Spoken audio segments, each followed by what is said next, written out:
ಹಸಿರಿನಿಂದ ಕಂಗೊಳಿಸುವ ಹೊಲಗಳ ನಡುವೆ ಹರಿಯುವ ಈ ಕಾಲುವೆ ನಮ್ಮ ಹಳ್ಳಿಯ ಜೀವನಾಡಿ. ಕಾಲುವೆ ನೀರು ರೈತನ ಹೊಲಗಳಿಗೆ ಜೀವ ತುಂಬುವುದಷ್ಟೇ ಅಲ್ಲ, ನಮ್ಮೂರಿನ ಪ್ರಕೃತಿ ಸೌಂದರ್ಯವನ್ನು ಮತ್ತಷ್ಟು ಹೆಚ್ಚಿಸುತ್ತದೆ. ಮಣ್ಣಿನ ಸುವಾಸನೆ, ಹಸಿರು ಹೊಲಗಳು, ಹರಿಯುವ ನೀರು – ಇದೇ ನಮ್ಮ ಹಳ್ಳಿಯ ನಿಜವಾದ ಸೌಂದರ್ಯ.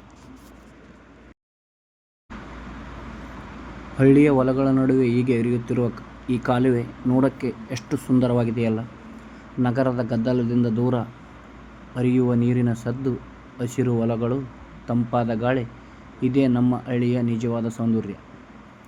ಈ ಕಾಲುವೆ ನಮಗೆ ಕೇವಲ ನೀರು ಹರಿಯುವ ಜಾಗವಲ್ಲ, ಇದು ನಮ್ಮ ರೈತರ ಬದುಕಿನ ಒಂದು ಭಾಗ. ಕಾಲುವೆಯಲ್ಲಿ ನೀರು ಬಂದಾಗ ರೈತರ ಮುಖದಲ್ಲಿ ಒಂದು ರೀತಿಯ ಸಂತೋಷ ಕಾಣಿಸುತ್ತದೆ. ಈ ನೀರನ್ನೇ ನಂಬಿಕೊಂಡು ಎಷ್ಟೋ ಎಕರೆ ಹೊಲಗಳಲ್ಲಿ ಬೆಳೆ ಬೆಳೆಯುತ್ತೆ. ಇಲ್ಲಿ ನೋಡಿದರೆ ಒಂದು ಕಡೆ ಹಸಿರಾಗಿರುವ ಹೊಲ, ಇನ್ನೊಂದು ಕಡೆ ಕಾಲುವೆಯಲ್ಲಿ ಹರಿಯುತ್ತಿರುವ ನೀರು, ಮೇಲೆ ನೀಲಿ ಆಕಾಶ. ಇಂಥ ದೃಶ್ಯ ನೋಡಿದಾಗ ಹಳ್ಳಿಯಲ್ಲಿ ಹುಟ್ಟಿದವರಿಗಂತೂ ತಮ್ಮ ಬಾಲ್ಯದ ನೆನಪುಗಳು ಖಂಡಿತ ಬರುತ್ತವೆ. ಹಳ್ಳಿ ಜೀವನ ಅಂದರೆ ಕೇವಲ ಕೃಷಿ ಅಷ್ಟೇ ಅಲ್ಲ ಸ್ನೇಹಿತರೆ. ಬೆಳಗ್ಗೆ ಬೇಗ ಎದ್ದು ಹೊಲದ ಕಡೆ ಹೋಗೋದು, ದಾರಿಯಲ್ಲಿ ಪರಿಚಯದವರನ್ನು ಮಾತನಾಡಿಸೋದು, ಹೊಲದಲ್ಲಿ ಕೆಲಸ ಮಾಡೋದು, ಮಧ್ಯಾಹ್ನ ಮರದ ನೆರಳಿನಲ್ಲಿ ಸ್ವಲ್ಪ ವಿಶ್ರಾಂತಿ – ಇವೆಲ್ಲವೂ ಹಳ್ಳಿ ಜೀವನದ ಒಂದು ಭಾಗ. ಇಲ್ಲಿ ಜೀವನ ಸ್ವಲ್ಪ ನಿಧಾನವಾಗಿರಬಹುದು, ಆದರೆ ನೆಮ್ಮದಿ ಮಾತ್ರ ತುಂಬ ಜಾಸ್ತಿ.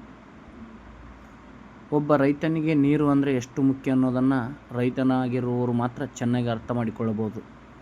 ಮಳೆ ಯಾವಾಗ ಬರುತ್ತೆ ಅನ್ನೋದು ಗೊತ್ತಿಲ್ಲ, ಬೆಳೆ ಹೇಗೆ ಬರುತ್ತೆ ಅನ್ನೋದು ಗೊತ್ತಿಲ್ಲ, ಆದರೆ ಕಾಲುವೆಯಲ್ಲಿ ನೀರು ಹರಿಯುವುದನ್ನು ನೋಡಿದಾಗ ಒಂದು ಭರವಸೆ ಬರುತ್ತೆ.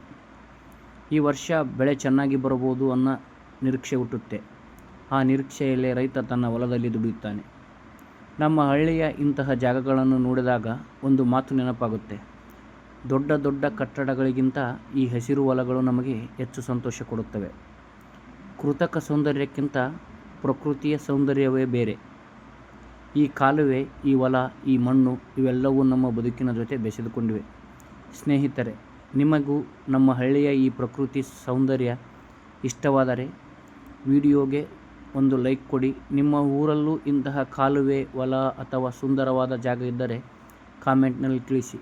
ಮತ್ತೊಂದು ಸುಂದರವಾದ ಹಳ್ಳಿ ವ್ಲಾಗ್ ಮುಂದೆ ಮತ್ತೆ ಸಿಗೋಣ. ಅಲ್ಲಿಯವರೆಗೂ ನಮ್ಮ ಹಳ್ಳಿ, ನಮ್ಮ ಮಣ್ಣು, ನಮ್ಮ ಹೆಮ್ಮೆ. ಧನ್ಯವಾದಗಳು.